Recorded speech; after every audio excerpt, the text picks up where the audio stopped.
ಮೊದಲಿಗೆ ಭೂಮಿ ಜೋಗ್ತವ್ವನ ಹತ್ತಿರ ಬರುತ್ತಾರೆ. ಆಗ ಜೋಗ್ತವ್ವ ಕಳ್ಕೊಂಡವರ ನೋವು ಕಳ್ಕೊಂಡವ್ರಿಗೆ ಗೊತ್ತಾಕತಿ. ಹುಡುಕೋದು ಒಂದು ಆಟ ಮಗಳ, ಗೆದ್ರ ಖುಷಿ ಪಡಬೇಕು, ಒಂದ್ ವೇಳೆ ಸೋತ್ರ ಪ್ರಯತ್ನ ಪಟ್ವಿ ಅಂತ ಮನಸ್ಸಿಗೆ ಸಮಾಧಾನ ಮಾಡ್ಕೋಬೇಕವ್ವ. ಏನ್ ಕಳ್ಕೊಂಡಿಯಲ್ಲ ಮಗಳ. ಆಗ ಭೂಮಿ, ಹೌದು, ನೀವು ಹೇಳ್ತಾ ಇರೋದು ಸರಿನೇ. ನಮ್ಮ ಮನೆಯಲ್ಲಿ ಒಬ್ರು ತುಂಬಾ ಮುಖ್ಯವಾಗಿರೋರು ಕಳ್ಕೊಂಡ್ಬಿಟ್ಟಿದೀವಿ. ಅವರು ನಮಗೆ ವಾಪಸ್ ಸಿಗ್ತಾರಾ? ಯಾವಾಗ ಸಿಗ್ತಾರೆ ಜೋಗ್ತವ್ವ? ಚಿಂತೆ ಮಾಡಬೇಡ ಮಗಳ, ಅವರು ನಿನ್ನಂಗ ಸುರಕ್ಷಿತವಾದ ಜಾಗದಲ್ಲೇ ಇದ್ದಾರ. ಜೋಗ್ತವ್ವ, ಅವರು ನಮಗೆ ಯಾವಾಗ ಸಿಗ್ತಾರೆ ಅಂತ ಸ್ವಲ್ಪ ಹೇಳ್ತೀರಾ? ಆಗ ಭದ್ರ, ಇವತ್ತು ಇವಳ ಹೆಣ ನೋಡಿದ ಮೇಲೇನೆ ಕಂಡೋರ ಅನ್ನ ತಿನ್ನೋದು ನಾನು. ಆಗ ದೇವಯಾನಿ, 21 ವರ್ಷಗಳ ಹಿಂದೆ ಅರ್ಧ ಮುಗಿಸಿದ ಕೆಲಸನ ಇವತ್ತು ಪೂರ್ತಿ ಮಾಡ್ತೀನಿ. ಆಗ ಜೋಗ್ತವ್ವ, ಆಕಿ ಮನೆಗೆ ಬಂದು ಸೇರಾಕ ಬಹಳ ಅಡೆತಡೆಗಳು ಅದಾವ. ಆಕಿನ ಕಡಿಯಾಕಂತನ ಹಾವು ಹೆಡೆ ಬಿಚ್ಚಿ ಕಾದೈತಿ ನೋಡು ಮಗಳ. ಅದಕ್ಕೆ ಈಗ ನಾಗಶಾಂತಿ ಆಗಬೇಕು. ಆ ಹಾವನ್ನು ಹಿಡಿದ ಶಿವನ ಸನ್ನಿಧಿಯಲ್ಲೇ ಆಗಬೇಕು. ಆದರೆ ನೋಡು, ಈ ಶಾಂತಿ ಪೂಜೆ ಬಹಳ ವಿಶೇಷ ಐತಿ. ಒಂದು ತಾಯಿ ಕೂಸಿಗೆ ಜನ್ಮ ಕೊಡ್ತಾಳ ನೋಡು, ಹಂಗ. ಆದರೆ ಈಗ ಆ ತಾಯಿನ ಮಗಳ ಮನೆಗೆ ಕರೆಸ್ಕೊಳ್ಳೋ ಹೊತ್ತು ಬಂದೈತಿ. ಆದ್ರೆ ಮಗಳು ಆದಾಕಿ ಒಂದು ಕಠಿಣ ವ್ರತ ಶುದ್ಧ ಮನಸ್ಸಿನಿಂದ ಮಾಡಿದರೆ ಮಾತ್ರ ಆಕಿ ಮನೆಗೆ ಬಂದು ಸೇರ್ತಾಳ. ಆಯ್ತು ಜೋಗ್ತವ್ವ, ನೀವು ಹೇಳಿದ ಹಾಗೆ ಮಾಡ್ತೀನಿ. ಏನ್ ಮಾಡ್ಬೇಕು ಅಂತ ನೀವೇ ಹೇಳಿ. ಇಷ್ಟು ಮಾಡು ಮಗಳ. ಜೋಗ್ತವ್ವ, ನೀವು ಹೇಳಿದ ಹಾಗೆ ಆಗಿಬಿಟ್ರೆ ಮನೆಯಲ್ಲಿ ದೊಡ್ಡ ಸಂಭ್ರಮನೇ ನಡೆದು ಬಿಡುತ್ತೆ. ದುಡುಕಿ ಕಳ್ಕೊಂಡಾಗ ಆಗೋ ನೋವನ್ನ ಹುಡುಕಿ ಪಡ್ಕೊಂಡಾಗ ಆನಂದ ಸಿಗ್ತೈತಿ. ಜೋಗ್ತವ್ವ, ದೇವರು ಸಿಕ್ಕಿದ ಹಾಗೆ ನೀವು ನನಗೆ ಸಿಕ್ಕಿದಿರಿ. ನಿಜವಾಗಲೂ ನನ್ನ ಮನಸ್ಸು ತುಂಬಾ ನಿರಾಳ ಆಯಿತು. ಪ್ರತಿಯೊಬ್ಬರೊಳಗೂ ದೇವರು ಕಾಣಬೇಕು ಮಗಳ. ಆಗ ಪ್ರಪಂಚ ಬಹಳ ಸುಂದರವಾಗಿ ಕಾಣಿಸ್ತೈತಿ. ಜೋಗ್ತವ್ವ, ಈ ವ್ರತನ ಅವರ ಸ್ವಂತ ಮಗಳೇ ಮಾಡ್ಬೇಕಾ? ಮಗಳ ಸ್ಥಾನದಲ್ಲಿರೋ ನಾನು ಕೂಡ ಮಾಡಬಹುದಾ? ಬಹಳ ಸನೀಕ ಬಂದು ಬಿಟ್ಟಿ ಮಗಳ. ನೋಡವ್ವ, ಬೇರೆಯವರಿಗೆ ಮಾಡಿದ ಸಹಾಯ ಹೊಳ್ಳಿ ನಮಗೇ ಬರುತ್ತದೆ ಅನ್ನೋದು ಖರೆ ಆಯ್ತು. ಎಲ್ಲ ಚುಲೋನ ಆಕ್ಕೈತಿ. ಆ ತಾಯಿ ನಿನಗ ಚುಲೋನ ಮಾಡ್ತಾಳ, ಚಿಂತೆ ಮಾಡಬೇಡ. ಆಗ ಸತ್ಯನ, ಡಾಕ್ಟರ್ ನಚಿಕೇತ್ ಅವರೇ, ನಿಮ್ಮನ್ನ ಈ ಥರ ತಯಾರು ಮಾಡಿ ಯಾರಾದರೂ ಕರ್ಕೊಂಡು ಬಂದಿದ್ದಾರಾ? ನೋಡಿ, ಕರ್ಕೊಂಡು ಬರ್ತಿದ್ದೀನಿ ಹುಡುಗನ್ನ. ಮತ್ತೆ ಮತ್ತೆ ಹೇಳ್ತಿದ್ದೀನಿ, ತುಂಬ ಚೆನ್ನಾಗಿ ಕಾಣ್ತಿದೀಯ ಕಣೋ, ಆದರೆ ಮುಖದಲ್ಲಿ ನಗು ಇಲ್ಲ ಅನ್ನೋದೇ ಒಂದು ಕೊರತೆ ಇದೆ. ಏನು ನಗು ಸತ್ಯಣ್ಣ? ಅಲ್ಲ, ನಿಮಗೆಲ್ಲ ಏನು, ನಾನು ಹೊರಗಡೆಯಿಂದ ಚೆನ್ನಾಗಿ ರೆಡಿ ಆದರೆ ಅಷ್ಟೇ ಸಾಕು ಅಲ್ವಾ? ಒಳಗಡೆಯಿಂದ ನಾನು ಚೆನ್ನಾಗಿ ರೆಡಿಯಾಗಿದ್ದೀನೋ ಇಲ್ವೋ ಅನ್ನೋದು ನಿಮಗೆ ಯಾರಿಗೂ ಬೇಡವಾ? ಹಾಗೆ ಯಾಕೆ ಅನ್ಕೊಂತೀಯ ಮಾರಾಯ? ನೀನು ಅಂಜನಾನ ಮದುವೆ ಆಗೋಕೆ ಒಪ್ಕೊಂಡಿದ್ದೇ ಮನೆಯಲ್ಲಿ ಎಲ್ಲರಿಗೂ ಸಂತೋಷ ಇದೆ. ಹಾಗೆ ನೋಡಿದರೆ ಅಜಿತನಿಗಿಂತ ನೀನು ಶ್ರೇಷ್ಠ ಆಗಿಬಿಟ್ಟೆ ಅಲ್ಲ ಕಣೋ. ಜೀವನ ಸುಂದರವಾಗಿ ಇರುತ್ತೆ ಅಂತ ನನಗೆ ಅನಿಸ್ತಾ ಇದೆ. ಅಂತರಂಗದಲ್ಲಿ ನಚ್ಚಿಯವರು ಈ ಮದುವೆಗೆ ಸಿದ್ಧ ಇಲ್ಲ ಅನ್ನೋದು ನನಗೆ ಚೆನ್ನಾಗಿ ಗೊತ್ತಿದೆ. ಆದರೆ ಮನಸ್ಸು ಮಾಡಿ ಯಾವುದೇ ವಾದ ವಿವಾದಗಳನ್ನು ಸೃಷ್ಟಿ ಮಾಡದೆ ಅಗಾಧ ಮನಸ್ಸಿನಿಂದ ಈ ಮದುವೆಗೆ ಒಪ್ಕೊಂಡ್ರಲ್ಲ, ಅದು ಆನಂದ. ಆಗ ರಾಮನಾರಾಯಣ್, ಏ ಸತ್ಯ, ನಚ್ಚಿ, ಇಲ್ಲಿ ಏನರೋ ಮಾಡ್ತಾ ಇದ್ದೀರಾ? ಬನ್ನಿ, ಕಾಯ್ತಾ ಇದ್ದಾರೆ ಎಲ್ಲರೂ. ಆಗ ಸತ್ಯಣ್ಣ, ಅಂತರಂಗದಲ್ಲಿ ತಯಾರಿಲ್ಲ, ಬಹಿರಂಗದಲ್ಲಿ ಏನೋ ಹೇಳ್ತಿದೀಯಾ? ಅಂತರಂಗದ ಶುದ್ಧಿ, ಬಹಿರಂಗದ ಶುದ್ಧಿ, ಬರ್ತೀವಿ ಅಂತಾರೆ ಸತ್ಯಣ್ಣ. ಆಗ ಜೋಗ್ತವ್ವ, ತಾಯಿ ಮಗಳು ದೂರ ಆದರೂ ಅವರಿಬ್ಬರ ಪ್ರೀತಿ ದೂರ ಆಗಂಗಿಲ್ಲ. ನೀನು ಅವರ ಮಗಳ ಜಾಗದಲ್ಲಿ ನಿಂತು ವ್ರತ ಮಾಡಾಕ ಸಿದ್ಧ ಅದಿಯಲ್ಲ. ನಿನ್ನ ನೋಡಿದರ ಅನ್ಸಾಕತ್ತೈತಿ ನನಗ. ಆ ವ್ರತ ಖಂಡಿತ ಮಾಡೇ ಮಾಡ್ತಿದ್ದಿ. ಆಗ ಭೂಮಿ, ಜೋಗ್ತವ್ವ, ಅದು ಎಷ್ಟೇ ಕಷ್ಟ ಎದುರಾದರೂ ನಾನು ಈ ವ್ರತನ ಮಾಡೇ ಮಾಡ್ತೀನಿ ಜೋಗ್ತವ್ವ. ನಮ್ಮ ಶಾರದಮ್ಮ ಸಿಕ್ಕಾದ್ಮೇಲೆ ನಾನು ಮತ್ತೆ ಇಲ್ಲಿ ನಿಮ್ಮನ್ನ ಭೇಟಿ ಮಾಡಬಹುದಾ?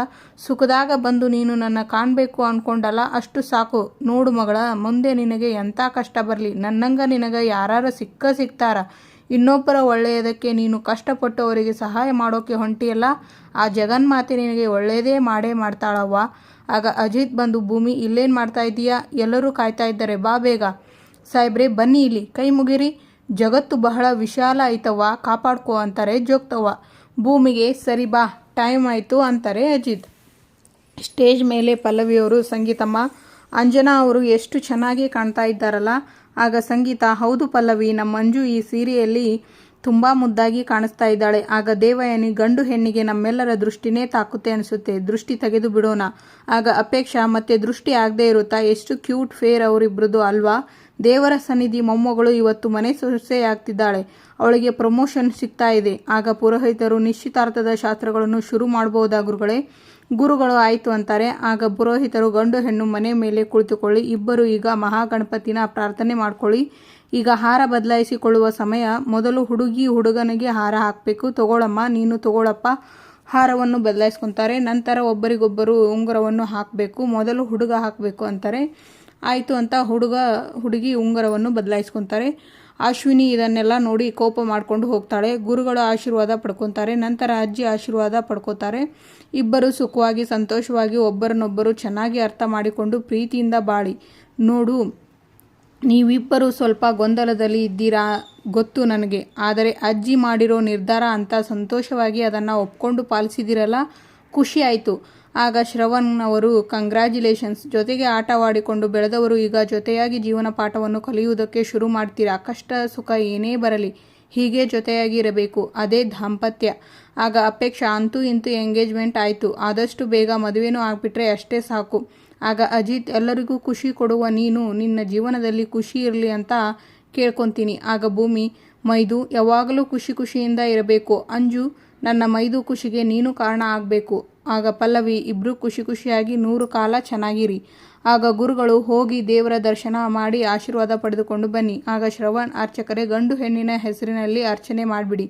ಆಗ ದೇವಯಾನಿ, ರಾಮಣ್ಣ, ಸಂಗೀತ, ಕೊನೆ ಗಳಿಗೆಯಲ್ಲಿ ನನ್ನ ಮಗಳ ಜೀವನನ ಕಾಪಾಡಿಬಿಟ್ರಿ, ತುಂಬ ಥ್ಯಾಂಕ್ಸ್ ನಿಮಗೆ. ನನ್ನ ಕೊನೆ ಉಸಿರು ಇರೋವರೆಗೂ ಈ ಮನೆಗೆ ಋಣಿಯಾಗಿ ಇರ್ತೀನಿ. ಆಗ ರಾಮನಾರಾಯಣ್, ದೇವಯಾನಿ, ಏನು ಹೇಳ್ತಾ ಇದೀಯಾ? ಅಂಜು ನಮ್ಮನೆ ಮಗಳು, ಅವಳ ಜೀವನ ಹಾಳಾಗುತ್ತೆ ಅಂದಾಗ ನಾವು ಸುಮ್ಮನೆ ಕೂತ್ಕೊಳ್ಳೋಕೆ ಆಗುತ್ತಾ? ನೋಡು, ನಮ್ಮ ಮನೆತನದಲ್ಲಿ ಸಂಬಂಧಗಳನ್ನು ಉಳಿಸಿಕೊಳ್ಳುವ ಒಂದು ಪದ್ಧತಿ ಇದೆ. ಆ ಪದ್ಧತಿನ ಉಳಿಸ್ಕೊಳ್ಳೋಕೆ ಸ್ವಲ್ಪ ಮಟ್ಟಿಗಾದರೂ ಪಾಲನೆ ಮಾಡಬೇಕಲ್ವಾ? ಆಗ ಶ್ರವಣ್, ನಿಮ್ಮ ಮಾತು ನಿಜ ಭಾವ, ಸಂಬಂಧಗಳನ್ನು ಹೇಗೆ ಉಳಿಸ್ಕೊಳ್ಬೇಕು ಅಂತ ಈಗಿನ ಕಾಲದವ್ರಿಗೆ ಚೆನ್ನಾಗಿ ಗೊತ್ತು. ಉಳಿಸ್ಕೊಳ್ಳೋ ಮನೋಭಾವನೆ ಇಲ್ಲದೆ ಇರೋರು ಸಪ್ರೇಟಾಗಿ ಅವರ ಪಾಡಿಗೆ ಅವರು ಜೀವನ ಮಾಡ್ತಿರ್ತಾರೆ ಅಷ್ಟೇ. ಆಗ ಅಜ್ಜಿ, ಕಾಶಿಗೆ ತಕ್ಕಂತೆ ಕಜ್ಜಾಯ, ಕಾಲಕ್ಕೆ ತಕ್ಕಂತೆ ಸಂಪ್ರದಾಯ. ಆಗ ಅಜಿತ್ ಫೋನ್ಗೆ ಮೆಸೇಜ್ ಬರುತ್ತೆ, ಖುಷಿ ಆಗುತ್ತದೆ. ಏನು ಸಾಹೇಬ್ರೆ ಇಷ್ಟೊಂದು ಖುಷಿ ಆಗಿದ್ದೀರಾ? ಭೂಮಿ, ಒಂದು ಗುಡ್ ನ್ಯೂಸ್, ಭಾಗ್ಯಮ್ಮನಿಗೆ ಪೆರೋಲ್ ಶಾಂಕ್ಷನ್ ಆಗಿದೆ. ನಿಜವಾಗ್ಲೂ ಸಾಹೇಬ್ರೆ? ಥ್ಯಾಂಕ್ ಯು ಸೋ ಮಚ್ ಸಾಹೇಬ್ರೆ, ನನ್ನ ಕರ್ತವ್ಯ. ಭೂಮಿ, ಹಾಗಾದರೆ ಅಮ್ಮ ಯಾವಾಗ ಮನೆಗೆ ಬರ್ತಾಳೆ? ನಾವು ಇಲ್ಲಿಂದ ಮನೆಗೆ ಹೋಗಿದ ತಕ್ಷಣ ನನ್ನ ಕೆಲಸನೇ ಅದು. ಆಗ ಸಂಗೀತ, ಎಂಥ ಒಳ್ಳೆ ಸುದ್ದಿ ಹೇಳಿದೆಯೋ ಅಜಿತ. ಪಲ್ಲವಿ, ನೀನು ಬೇಗ ಹೋಗಿ ಭಾಗ್ಯ ಅವರಿಗೆ ಉಳ್ಕೊಳ್ಳೋದಕ್ಕೆ ಗೆಸ್ಟ್ ರೂಮ್ ರೆಡಿ ಮಾಡು. ಆಗ ಭೂಮಿ, ಅತ್ತೆ ಗೆಸ್ಟ್ ರೂಮ್ ಯಾಕೆ? ಅಮ್ಮ ನನ್ನೊಟ್ಟಿಗೆ ಇರ್ತಾಳೆ. ಏನು ಭೂಮಿ ಈ ರೀತಿ ಮಾತಾಡ್ತಿದ್ಯಾ? ಅದು ನಿಮ್ಮಿಬ್ಬರ ರೂಮ್, ನಿಮ್ಮ ಜೊತೆ ಬಂದು ಉಳ್ಕೊಳ್ಳೋದಕ್ಕೆ ಭಾಗ್ಯ ಅವ್ರಿಗೆ ಮುಜುಗರ ಆಗುತ್ತೆ ಅಲ್ವಾ? ಆಗ ಅಜಿತ್, ಅಮ್ಮ ಅವರ ತಾಯಿಗೆ ಭೂಮಿ ಜೊತೆ ಉಳ್ಕೊಳ್ಳೋದು ಕಂಫರ್ಟ್ ಇರುತ್ತೆ ಅನಿಸುತ್ತೆ, ನನಗೆ ಪ್ರಾಬ್ಲಮ್ ಇಲ್ಲ, ನಾನು ಗೆಸ್ಟ್ ರೂಮ್ಗೆ ಶಿಫ್ಟ್ ಆಗ್ತೀನಿ. ಆಗ ಪಲ್ಲವಿ, ಅಜಿತನ, ನೀನು ಭೂಮಿ ಹೇಳಿದ ಮಾತ್ರಕ್ಕೆ ಭಾಗ್ಯಮ್ಮ ಅವರು ಒಪ್ಕೊಂಡು ಬಿಡ್ತಾರಾ? ಆಗ ಶ್ರವಣ್, ಸರಿ, ಅದು ಎಲ್ಲ ಭಾಗ್ಯಮ್ಮ ಅವರು ಮನೆಗೆ ಬಂದ ಮೇಲೆ ಡಿಸೈಡ್ ಮಾಡೋಣ, ಈಗ ಹೊರಡೋಣ ಬನ್ನಿ. ಆಗ ಅಪೇಕ್ಷಾ, ಸರಿ, ನೀವು ಬರುವಷ್ಟರಲ್ಲಿ ನಾನು ಅಂಜು ಫೋಟೋ ಶೂಟ್ ಮಾಡ್ತಿರ್ತೀವಿ. ಸಾಹೇಬ್ರೆ, ಅಮ್ಮನ ಇಂಥ ಪರಿಸ್ಥಿತಿಯಲ್ಲಿ ನಾನು ಅವರಿಗೆ ಆರೈಕೆ ಮಾಡೋದಕ್ಕೆ ನೀವು ಅವಕಾಶ ಮಾಡಿಕೊಟ್ರಲ್ಲ, ಥ್ಯಾಂಕ್ ಯು ಸಾಹೇಬ್ರೆ ಅಂತ ಹಗ್ ಮಾಡ್ತಾಳೆ ಭೂಮಿ. ನಿನ್ನ ಮುಖದ ಮೇಲೆ ನಗು ನೋಡೋದಕ್ಕೆ ನಾನು ಏನು ಬೇಕಾದರೂ ಮಾಡ್ತೀನಿ, ಕಾಯ್ತಾ ಇರ್ತಾರೆ ಬಾ. ಅಶ್ವಿನಿ ದೇವಯಾನಿಗೆ ಕಾಲ್ ಮಾಡಿ, ಅಶ್ವಿನಿ ನೀವು ಎಲ್ಲಿದ್ದೀರೋ ಅಲ್ಲೇ ಇರಿ, ನನಗೆ ನಿಮ್ಮ ಹತ್ತಿರ ಒಂದು ಇಂಪಾರ್ಟೆಂಟ್ ವಿಷಯ ಮಾತಾಡಬೇಕು. ಆಗ ದೇವಯಾನಿ, ಎಲ್ಲಿದ್ದೀರೋ ಅಲ್ಲೇ ಇರಿ ಅಂದರೆ ನೀನು ಎಲ್ಲಿದ್ದೀಯಾ? ಅಲ್ಲೇ ಇರಿ, ಬಂದು ಹೇಳ್ತೀನಿ. ಆಗ ದೇವಯಾನಿ ಮನಸ್ಸಲ್ಲಿ, ಅಂದಮೇಲೆ ಅಶ್ವಿನಿ ಇಲ್ಲಿ ಎಲ್ಲೋ ಇದ್ದಾಳೆ ಅಂತಾಯಿತು. ಆಗ ದೇವಯಾನಿ, ಸಂಗೀತ, ಭಾವ, ರಾಮಣ್ಣ, ಅಂಜುನ ಕರ್ಕೊಂಡು ನೀವೆಲ್ಲ ಹೋಗ್ತಾ ಇರಿ, ನನಗೆ ಎಲ್ಲ ಒಳ್ಳೆ ರೀತಿಯಲ್ಲಿ ಮುಗೀತಲ್ಲ, ಮನಸ್ಸಿಗೆ ಯಾಕೋ ಸಮಾಧಾನ ಅನ್ನಿಸ್ತಿದೆ. ನಾನು ಇಲ್ಲೇ ಸ್ವಲ್ಪ ಹೊತ್ತು ಕೂತು ಧ್ಯಾನ ಮಾಡಿಬಿಟ್ಟು ಬರಲಾ? ಆಗ ಅಜ್ಜಿ, ಬೇಗ ಬಾ ಅಮ್ಮ. ದೇವಯಾನಿ, ಸರಿ ಅತ್ತೆ, ನೀವು ನಿಧಾನವಾಗಿ ಹೋಗಿರಿ, ನಾನು ಆಮೇಲೆ ಬಂದು ಜಾಯ್ನ್ ಆಗ್ತೀನಿ. ಆಗ ಶ್ರವಣ್, ಹೇಗೋ ಶಾರದಾ ಮಂಡ್ಯಗೆ ಬಂದಿದ್ದಾಳೆ ಅಂತ ವಿಷಯ ಗೊತ್ತಾಗಿದೆ ಅಲ್ವಾ, ನಾನು ಹುಡುಕೋ ಪ್ರಯತ್ನ ಮಾಡ್ತೀನಿ, ನೀವೆಲ್ಲ ಮನೆಗೆ ಹೋಗಿರಿ, ನಾನು ಆಮೇಲೆ ಬಂದು ಜಾಯ್ನ್ ಆಗ್ತೀನಿ. ಹಾಗೆ ಅಜಿತ್ ಭೂಮಿಗೂ ಹೇಳಿಬಿಡಿ, ನಾನು ಆಮೇಲೆ ಬರ್ತೀನಿ ಅಂತ. ಅಶ್ವಿನಿ ದೇವಯಾನಿ ತಲೆಗೆ ಗನ್ನಿಟ್ಟು, ನಚ್ಚಿ ಜೊತೆ ಮದುವೆ ಆಗಬೇಕು ಅಂತಿದ್ದ ನನ್ನ ಗುರಿನ ತಪ್ಪಿಸಿರಬಹುದು, ಆದರೆ ನಾನಿಟ್ಟಿರುವ ಈ ಗುರಿನ ತಪ್ಪಿಸೋದಕ್ಕೆ ಸಾಧ್ಯನೇ ಇಲ್ಲ. ಅಶ್ವಿನಿ, ನನ್ನ ಮಾತು ಕೇಳು ಪ್ಲೀಸ್. ಇವಾಗ ನಿನ್ನ ಮಾತುಗಳು ಏನೇ ಇದ್ದರೂ ಅವು ನಿನ್ನ ಕೊನೆ ಆಸೆಗಳು ಆಗಿರಬೇಕು, ಹೇಳು. ಅಶ್ವಿನಿ, ನನಗೆ ಗೊತ್ತು ನಿನಗೆ ಎಷ್ಟು ಬೇಜಾರಾಗಿದೆ ಅಂತ, ಆದರೆ ಪರಿಸ್ಥಿತಿ ನನ್ನ ಕೈಯಲ್ಲಿ ಇರಲಿಲ್ಲ. ನನಗೆ ಗೊತ್ತು ಈಗ ನಾನು ಏನೇ ಹೇಳಿದರೂ ನೀನು ನಂಬೋ ಸ್ಥಿತಿಯಲ್ಲಿ ಇಲ್ಲ ಅಂತ. ಪ್ಲೀಸ್ ಒಂದು ಅವಕಾಶ ಕೊಡು. Let me explain please. ಮೊದಲು ಗನ್ ಕೆಳಗಡೆ ಇಳಿಸು, ಯಾರಾದರೂ ನೋಡುತ್ತಾರೆ ಪ್ಲೀಸ್. ನಚ್ಚಿ ಜೊತೆ ಮದುವೆ ಆಗೋದಕ್ಕೆ ಹೆಲ್ಪ್ ಮಾಡು ಅಂತ ಅಂದರೆ ನೀನು ನಿನ್ನ ಮಗಳನ್ನೇ ನಚ್ಚಿಗೆ ಕೊಟ್ಟು ಮದುವೆ ಮಾಡೋದಕ್ಕೆ ಪ್ಲ್ಯಾನ್ ಮಾಡಿದೀಯಾ? ಎಂಥ ಕಿರಾತಕಿ ಇರಬೇಡ ನೀನು. ಅಶ್ವಿನಿ ಮಾತಿನ ಬರದಲ್ಲಿ ಗೌರವ ಮರಿತಾ ಇದೆಯಾ? ಗೌರವ ಏನು ಗನಂತಾರಿ ಕೆಲಸ ಮಾಡಿದೆಯಾ ಅಂತ ನಾನು ನಿನಗೆ ಮರ್ಯಾದೆ ಕೊಡಬೇಕು? ಈಗಲೇ ಮನೆಯವರ ಮುಂದೆ ಹೋಗಿ ನನ್ನನ್ನು ಮನಸ್ವಿನಿಯಾಗಿ ಆ್ಯಕ್ಟ್ ಮಾಡೋಕ್ಕೆ ಕರ್ಕೊಂಡು ಬಂದಿರೋದು ನೀನೇ ಅಂತ ಹೇಳ್ತೀನಿ. ಆಗ ನೋಡ್ತೀನಿ ಯಾವ ರೇಂಜಲ್ಲಿ ಮರ್ಯಾದೆ ಸಿಗುತ್ತೆ ಅಂತ.